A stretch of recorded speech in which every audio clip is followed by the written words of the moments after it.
Hello बच्चों, welcome back to my channel study hard. इस video में हम करने जा रहे हैं क्लास 8 साइंस क्यूरियोसिटी बुक का chapter 1 exploring the investigative world of science के एमसीक्यू क्वेश्चंस। इससे पहले वाले वीडियोस में हमने इस चैप्टर के जितने भी शॉर्ट क्वेश्चन आंसर्स 2 मार्क्स और 3 मार्क्स के क्वेश्चन आंसर्स थे वो हमने कंप्लीट किया था, और इस वीडियो में हम इस चैप्टर के जितने भी एमसीक्यू क्वेश्चंस हैं वो हम कंप्लीट करेंगे। ठीक है, अगर आप लोगों ने वो क्वेश्चन आंसर्स वाला वीडियो नहीं देखा है तो चैनल के प्लेलिस्ट में जाकर आप लोग देख लेना। प्लेलिस्ट का नाम है क्लास 8 साइंस। ठीक है, तो फिर स्टार्ट करते हैं। Question number 1, the main aim of scientific investigation is to.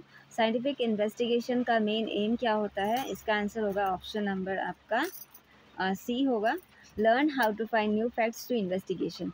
New facts हम कैसे फाइंड आउट कर सकते हैं? Through investigation. और फिर a single drop of water में contain. A single drop of water में क्या हो सकता है?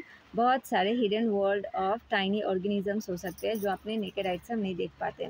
Next, some microbes are called invincible helpers because दे।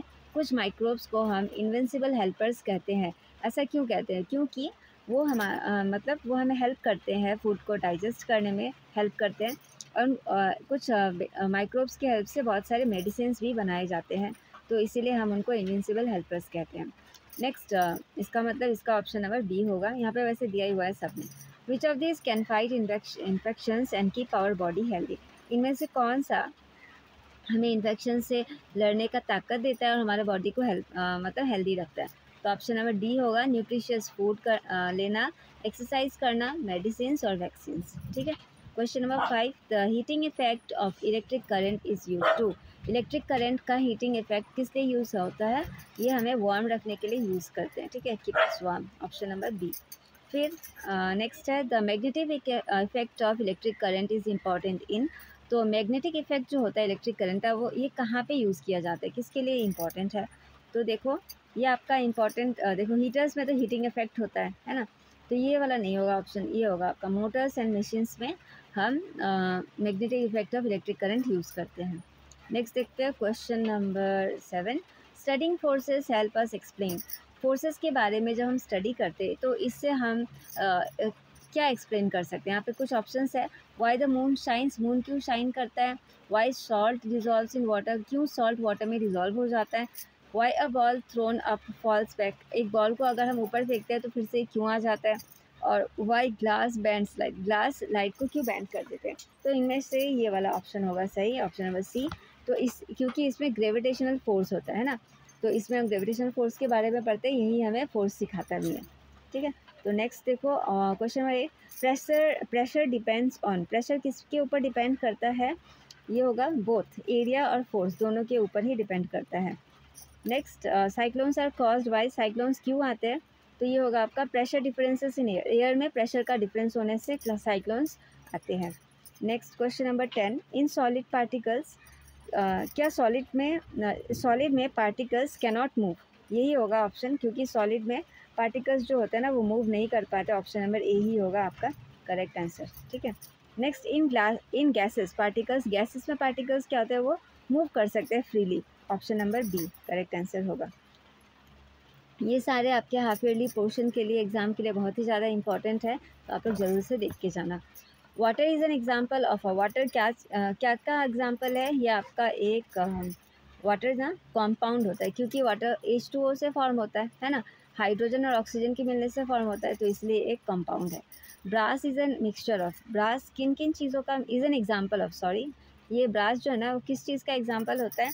ये एग्जाम्पल होता है मिक्सचर का, क्योंकि ब्रास जो है ना वो कॉपर और क्या से मिलके बनता है? कॉपर और जिंक से मिलके ब्रास बनता है। ठीक है, तो इसलिए ये एक मिक्सचर हो गया। नेक्स्ट देखते हैं question number 14, when sugar dissolves in tea to make it sweet it forms. जब शुगर टी में डिजॉल्व हो जाता है तो वो क्या होता है? तो वो क्या फॉर्म करता है मतलब? तो वो एक सॉल्यूशन हो जाता है। ऑप्शन नंबर बी होगा correct answer. Light bends when it passes through. Light bend कर देता है जो किससे पास करने से? तो एक लेंस से पास करने से लाइट होता है ना वो बेंड कर जाता है। और एक अगर मिरर्स होगा तो रिफ्लेक्ट बैक होगा, और लेंस से वो पास कर जाता है। ठीक है, question number 16, corrective glasses work because of. Corrective glasses जो हम लोग स्पेक्टिकल्स पहनते हैं है ना, उससे वो किस प्रिंसिपल पे काम करता है? तो तो वो refraction of light through lenses, उसके क्योंकि उसमें लाइट जो है ना रिफ्लेक्ट कर जाते हैं लेंसेज से। रफ सर्फेसेस, रफ सर्फेस से क्या होगा, डू नॉट रिफ्लेक्ट, राइट होगा। ये तो बहुत ही ईजी था। नेक्स्ट देखो, the phases of the moon are caused by moon के जो फेजेस होते हैं वो किन के कारण होते हैं, ये होगा ऑप्शन नंबर बी, जो पोजीशन ऑफ अर्थ, मून और सन के एक रिलेटिव पोजीशन के कारण मून के फेजेस हमें देखने को मिलते हैं। Question number 19, the moon shines because, moon क्यों शाइन करता है, क्योंकि ये रिफ्लेक्ट करता है सनलाइट को, option number C. Question number 20, the first calendars were developed using, जो सबसे पहला एंशिएंट कैलेंडर्स था वो किस बेसिस पे बनाया गया था, तो ये था ऑब्जर्वेशंस ऑफ सनराइज कब उगता है, कब सनसेट होता है, लूनर साइकिल्स के हेल्प में फर्स्ट कैलेंडर्स जो है ना वो बनाया गया था। The calendars we follow today are link to, आज के समय में जो हम कैलेंडर्स फॉलो करते हैं वो किससे लिंक्ड है, तो ये motions of objects beyond earth, earth के आसपास जो ऑब्जेक्ट्स का जो मोशन है ना उसके ऊपर ये बेसिस मतलब इसका इस बेसिस के ऊपर ही आज का कैलेंडर बनाया गया है जिसको हम फॉलो करते हैं।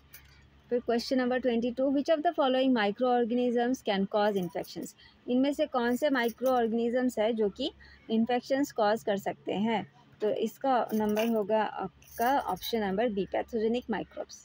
ठीक है। वैक्सीन्स वर्क बाय, वैक्सीन्स किस तरह से काम करते हैं, training the body to fight infections, infections को फाइट करने का बॉडी को ट्रेनिंग देते हैं। 24 देखो, medicine such as antibiotics are produce with the help of, जो एंटीबायोटिक्स होते हैं वो किसके हेल्प से बनाए जाते हैं, तो कुछ सर्टेन फंजाइस एंड बैक्टीरियाज के हेल्प में बनाए जाते हैं। Question number 25, exercise is important for health, health के लिए एक्सरसाइज जो है ना वो इम्पॉर्टेंट होता है क्योंकि इसका होगा helps maintain strong body systems को, हमारे बॉडी सिस्टम्स को स्ट्रॉन्ग मेंटेन करके रखते हैं। Question number 26, which device is uses the heating effect of electric current, अच्छा तो कौन सा device heating effect of electric current को यूज़ करता है, इन सब में से जो ऑप्शंस यहाँ पे दिए गए हैं, तो यहाँ पे जो भी ऑप्शंस दिए हैं उस हिसाब से इलेक्ट्रिक बल्ब होगा इसका answer. Next question number 27, which effect of current is use in fans और मिक्सर्स में, जहाँ पे रोटेटिंग जैसा जो भी रहता है ना वहाँ पे आप लोग मैग्नेटिक देना, magnetic effect. The magnetic effect of current is useful because it can, ये यूज़फुल होता है क्योंकि ये रन मोटर्स और मशीन्स को रन इजीली कर सकते हैं। Next, a ball falls back to the ground when thrown up due to, एक बॉल को जब हम ऊपर फेंकते हैं वो फिर से ज़मीन की तरफ आ जाता है, क्यों आता है, क्योंकि ये आपका ऑप्शन गलत हो गया यहाँ पे, ये आपका होगा ऑप्शन है बी, नहीं होगा, ड्यू टू आपका ग्रेविटी होगा, option number C correct answer होगा। Next, a car stops when brakes are applied due to, एक कार स्टॉप कर जाता है जब हम उस पर ब्रेक अप्लाई करते हैं, तो किसके कारण, तो यहाँ पे होगा option number B, frictional force के कारण। ठीक है। Next, pressure is defined as, pressure क्या होता है, प्रेशर निकालने का फॉर्मूला क्या होता है, उसका फॉर्मूला होता है फोर्स जितना भी है उसको आप एरिया से डिवाइड कर दो। Cyclones are an example of, cyclones किसके एग्जाम्पल्स होते हैं, वेदर इवेंट्स जो कि कॉज्ड बाय होते हैं प्रेशर डिफरेंस इन एयर की वजह से। ठीक है। Next question number 33, gentle breezes and strong winds are both caused by, gentle breeze और स्ट्रॉन्ग्स वो ये दोनों ही किसके कारण आते हैं, तो ये होगा डिफरेंस, ये भी आपका यही होगा, डिफरेंस इन एयर प्रेशर के कारण ही होते हैं। 34, everything around us is made up of, हमारे आसपास जितनी भी है सारे किन चीज़ से बने हुए होते हैं, सारे ही टाइनी पार्टिकल्स से बने हुए होते हैं। Solids differ from gases because there particles, solid gases से अलग है क्योंकि उनके पार्टिकल्स क्या है, क्योंकि सॉलिड के पार्टिकल्स मूव नहीं कर पाते हैं और गैसेस के पार्टिकल्स फ्रीली मूव कर पाते हैं। एलिमेंट्स क्या होते हैं, they are pure substances made up of one kind of atom, water elements ऐसे भी करके आपके एग्जाम में पूछे जा सकते हैं। Mixtures are different from compounds because they, क्योंकि they can be separated, mixtures को हम सेपरेट कर सकते हैं फिजिकली, फिजिकल मेथड से हम उनको सेपरेट कर सकते हैं। Next 38 question, which of these is a mixture, इनमें से कौन सा मिक्सचर है, तो एयर आपका मिक्सचर होगा। ठीक है। विच सरफेस रिफ्लेक्ट्स लाइट बेस्ट, कौन सा सरफेस लाइट को सबसे अच्छे से रिफ्लेक्ट बैक करता है, तो अ स्मूथ मिरर जो है ना लाइट को बहुत अच्छे से रिफ्लेक्ट बैक करता है। Question number 40, when light passes through a lens and bends it is called, एक लेंस से जब लाइट पास करता है और बेंड कर जाता है उसको हम कहते हैं रिफ्लेक्शन, ये बहुत ही इंपॉर्टेंट क्वेश्चन है बच्चों। Next, the phases of the moon are caused by, ये हमने थोड़ा सा डिफरेंट टाइप से ऊपर में कर लिया था, changing relative positions of earth, moon and sun के कारण हम मून के फेजेस को देखते हैं। फिर question number 42, living organisms depends on which of the following for survival. तो इनमें से किस वजह से, किन कारणों से लिविंग ऑर्गेनिज्म डिपेंड करते हैं सर्वाइवल के लिए, इनमें से किन चीज़ पर डिपेंड करते हैं सर्वाइवल के लिए। तो ऑप्शन नंबर बी होगा air, water, sunlight and other organisms. Next, the relationship between organisms and their environment is called, ये बहुत इंपॉर्टेंट है, इसको हम कहते हैं इकोसिस्टम। ठीक है। Next question, option question number 44, which of the following is an abiotic factor in ecosystem. इनमें से ये जो भी दिया गया ना, इनमें से एबायोटिक कौन सा है, ये होगा जो कि लिविंग थिंग्स नहीं होता, लिविंग बींग्स में नहीं गिनती आते हैं, वो आपका एबायोटिक होता है। इसमें होगा sunlight. Earth is just right for life, because अर्थ जो है ना लाइफ के लिए बहुत ही राइट है, मतलब एकदम प्रॉपर प्लेस है। ऐसा क्यों है? ये it is closest to the planet to the sun होगा, या फिर it is at the right place for liquid water and has a protective atmosphere होगा। ये लार्जेस्ट प्लैनेट है, या ये बहुत रोटेट करता है फास्ट। तो इनमें से जो सही ऑप्शन है ना आपका ऑप्शन नंबर बी है, क्योंकि ये एकदम ना सन के ना ज़्यादा दूर है ना ज़्यादा पास है। हाँ, और जिसके कारण वाटर भी आपको लिक्विड स्टेट में मिलेंगे, और इसका जो एटमॉस्फेयर है ना प्रोटेक्टिव एटमॉस्फेयर है, जहाँ पे सन के हार्मफुल अल्ट्रावायलेट रेज नहीं आ पाते हैं। तो इसलिए ऑप्शन नंबर बी हमारा करेक्ट आंसर होगा। ठीक है।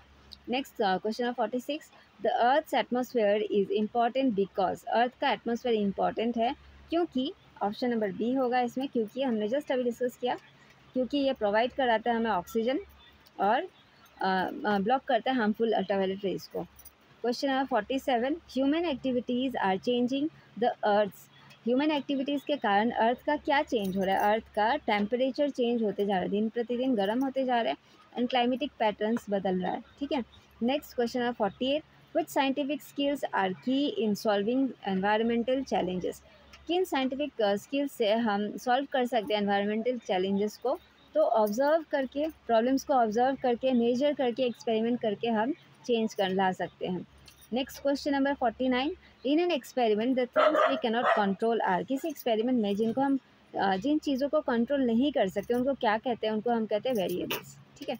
नेक्स्ट, ये लास्ट क्वेश्चन है, question number 50, why should only one factor B change at a time. जब हम मान लो कोई एक्सपेरिमेंट करते हैं तो हर एक टाइम एक ही फैक्टर को क्यों चेंज करके देखना चाहिए? ताकि हमें प्रॉपर रिजल्ट मिल सके। ठीक है, हम लोग प्रॉपरली उसको स्टडी कर सके, उसमें कोई गड़बड़ी ना हो। तो ऑप्शन नंबर बी होगा, to study the true effect of the factor. ठीक है। तो इसी के साथ ये आपके 50 MCQ क्वेश्चंस चैप्टर 1 के ख़त्म होते हैं। इसी तरह से हम लोग हर चैप्टर के question answers, inside question answers, big, इसमें तो बैकसाइड NCERT क्वेश्चंस नहीं था तो इसलिए मैंने अपलोड नहीं किया, उसमें था ही नहीं। ठीक है।